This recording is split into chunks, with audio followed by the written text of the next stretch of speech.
Hello everyone, I'm Colin Kennett. You know, one of the big things that happens in woodworking is box making. We always seem to be making boxes, and today's no different. Today I have a family order to make, a box. It has to be a specific size. I asked for the plans, and here's what the plans are. That's it right there. 15 wide, 18 deep, and 14 and a half high. So anyway, let's go over to the table saw now that we've got plans to work from and see what we can do.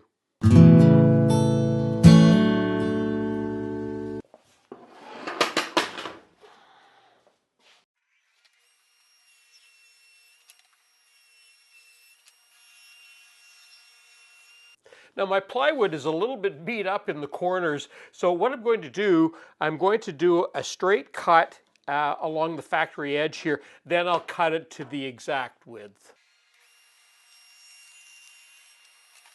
I'm going to cut a couple of 3/8 inch rabbets into the ends of my box, and I'm just going to set the blade at the height of the plywood. And I'm using one of my measuring blocks to get the width, because that's a 3/8 measuring block. And that's done.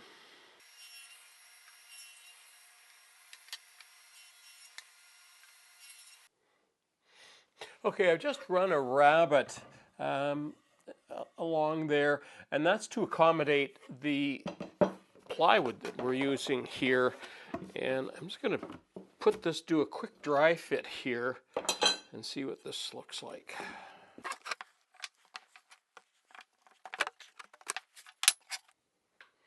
Okay, that's looking good. These corner pieces really help to square that up, but I just want to check it with my square here. Yeah, that's dead on. That's good.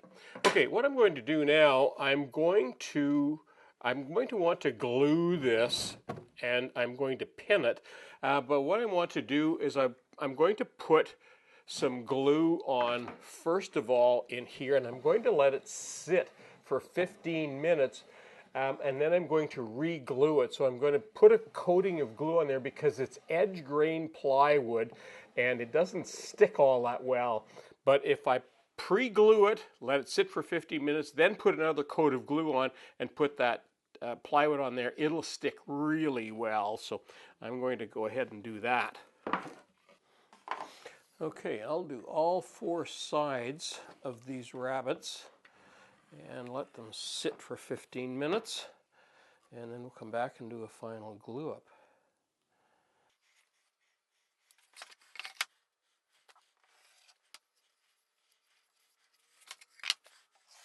Alexa, set timer for 15 minutes. Second timer, 15 minutes, starting now.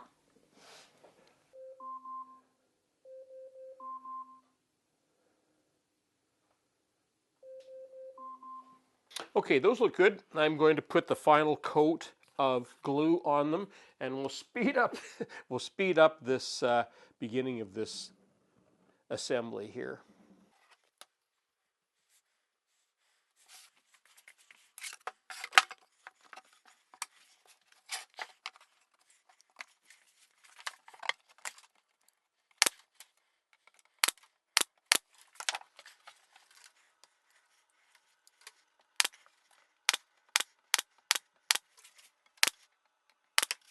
About 20 minutes has elapsed now, and what I'm going to do, I'm working on the bottom here. I'm going to make the bottom first of all, and because I don't have so many options because of the materials I'm using, I want to keep this box as light as I can, but it still needs to be sturdy, and that's why I'm using glue, because it's going to be, once it's finished, it's going to be very sturdy. So I've cut some strips here. They're 1/2 inch by 1/2 inch. I'm going to line the bottom of the box here with that.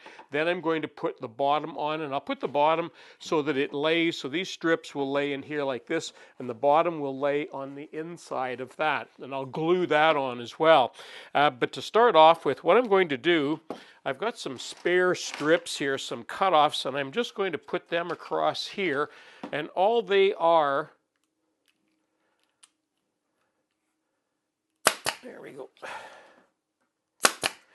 All they're going to do is to help me hold these furring strips while I'm gluing them.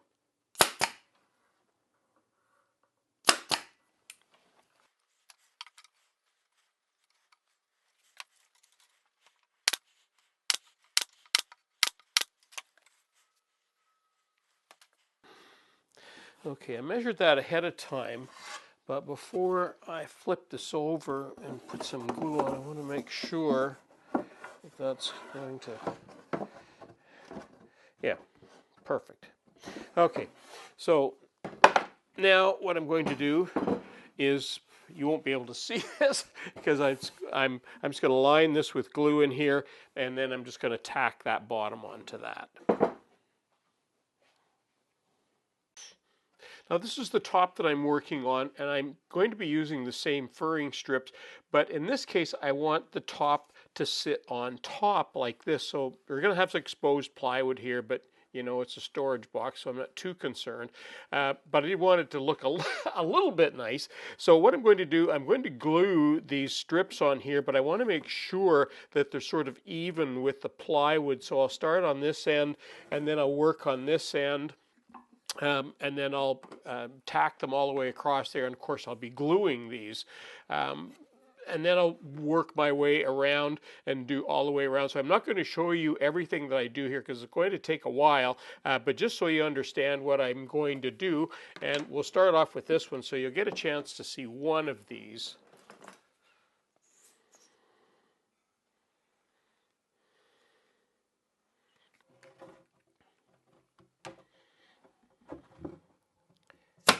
Now, before I put some glue on, I want to just test that. See how close my measurements are. It should.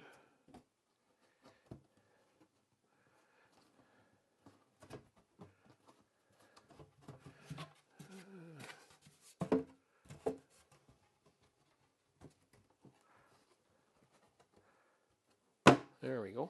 Perfect. All right. Okay, we'll fasten the top on now.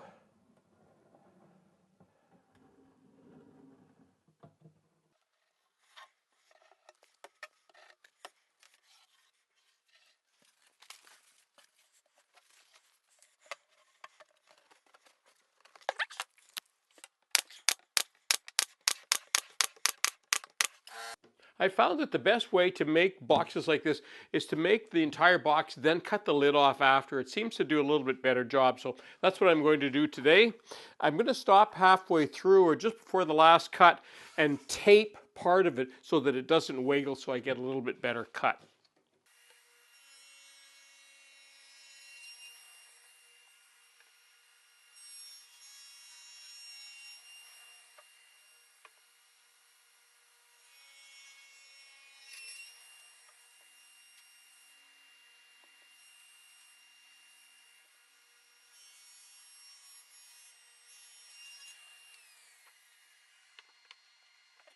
There we go. That's excellent. A nice tight fit all the way around. It's going to work just great. The only thing I need to do now, I've got some hardware to put on. I want to put on some hinges on the back and a couple of catches on the front, and we'll be all done. I'm not going to make you sit through that. It's just some hardware that's just going to get screwed on. And when I get finished, we'll show you what it looks like. Well, and there's my little storage box, and it was built to a specific size, and this is just a scrap bin box. The hinges I had, they're still even shiny, and I'd salvaged them from some other thing. I don't even remember where, probably the Habitat store. Oh, I did have to purchase these, and they were pretty inexpensive, just some catches. Oh, and some chain. I purchased some chain because, you know, when you build a box like this where the lid flips up, you really want to have something that's going to stop, because if it goes too far back, sometimes it can damage your hinges or pull the screws out, so you really want to have something there. But other than that, just a handy little storage box. Well, that concludes my video today, making a little storage box and just using my scrap bin pieces. And you know, it's amazing what you can come up with. I was lucky to have a little bit of extra plywood. It's a nice light box, easy to move around, and it cost me next to nothing to put together. I'm Colin Canet for Woodwork Web. Thanks for watching.